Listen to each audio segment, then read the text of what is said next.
Good morning, Miss Carol, or good evening, or good afternoon. I'm Phil Jansen, Dita Pagano from 12A Nelson Mandela. So today, I'm going to talk about Usher Syndrome.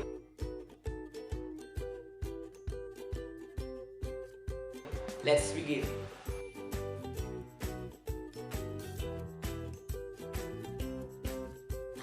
What is Usher Syndrome? Usher Syndrome is a condition that affects hearing and vision.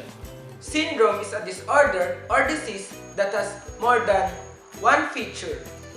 The major symptoms of Usher syndrome is loss of hearing and loss of eye vision.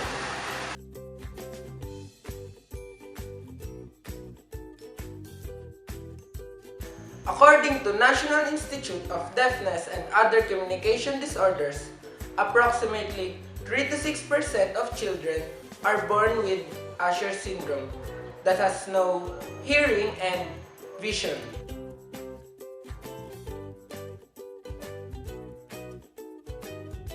But what causes Usher syndrome? Usher syndrome is inherited, which means it comes from a parent to a parent and passed to a child through genes. Genes are located in almost every cell of the body. Every person inherits 2 copies of gene, one from each parent, which is our father and our mother. Sometimes, genes are altered or mutated. Mutated genes act differently the way that is not expected. Usher syndrome is inherited as an autosomal recessive trait.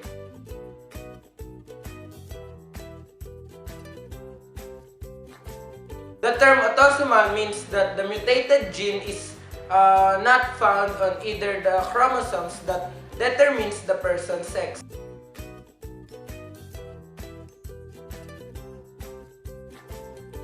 Word recessive means that in order to have Usher syndrome, a person must receive Usher syndrome gene from both parents. If a child has a mutation of one Usher syndrome and the other one is normal, the child is predicted to have a normal vision and good hearing. People with mutation that can cause autosomal recessive are called carriers. They are called carriers because obviously they carry the gene that has disorder but the person shows no symptoms. So as said earlier, there are 3 types of Usher syndrome.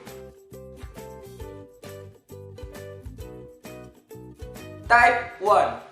Children with type 1 Usher syndrome are profoundly deaf at birth and have severe balance problems. Many of these children obtain little or sometimes no benefits from hearing aids.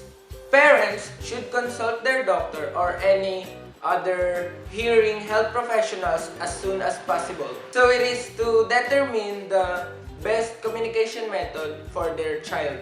Because of balance problems associated with type 1 syndrome, children with this disorder is hardly to sit without support and typically don't walk independently. These children usually develop vision problems in early childhood. Vision problems often begin with difficulty seeing at night, but tend to progress rapidly until the person is completely blind. Type 2. Children with type 2 Usher syndrome are born moderate to severe hearing loss and normal balance. Most of these children can benefit from hearing aids and can communicate orally. The vision problems in type 2 Usher syndrome tend to progress more slowly than type 1. Type 3. Children with type 3 Usher syndrome have normal hearing at birth. Although most of the children have near normal balance, it will develop the balance problems later on. Hearing and sight worsen over time. A person with type 3 Usher syndrome will most likely develop hearing loss by the teens. He or she will require hearing aids by mid to late adulthood. Night blindness usually begins sometimes during puberty stage. But is there a cure to Usher syndrome?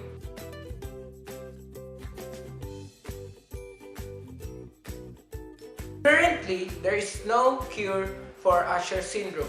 However, there are several treatments. Treatments such as hearing aids or any communication methods like American Sign Language.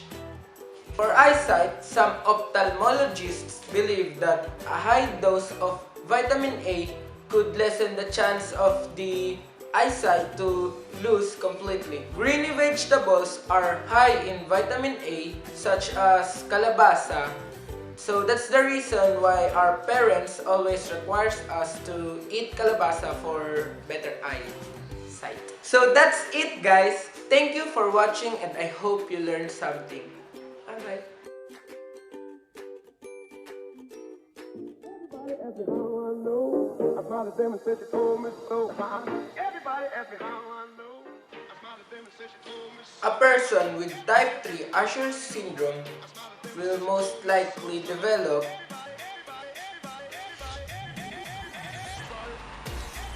type 3. Children with type 3 Usher symbols. For eyesight, some ophthalmologists. Some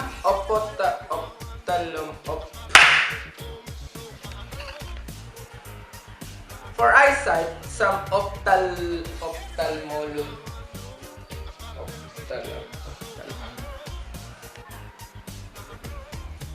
Type 1. Children with type 1 Usher syndrome